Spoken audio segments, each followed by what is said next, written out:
Change the chain and the sprocket on a sport bike. Alright, now that we have the chain set where we want, we're ready to put chain lube on it. This is just Champion chain lube, standard chain lube, good for all chains. You can use it for automotives, motorcycles, farm and home equipment. All you do is shake the can, go ahead and take this straw tip, insert that right on here, and now you're ready to lube the chain. Usually we would put the bike up on stands and spin the wheel in the shop, but I don't want to get this stuff all over the floor. So we're just going to push it on the street with a buddy, and as it turns, I'm going to just spray the chain. Alright, now what we want to do is slowly start pushing the bike and spray the lube right on the chain. You want to spray the top, center, alright, and then once you get all the way around, do the side.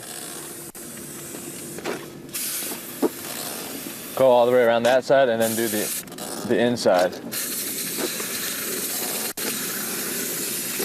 Alright, that's how you lube a chain. Now it's all ready to go.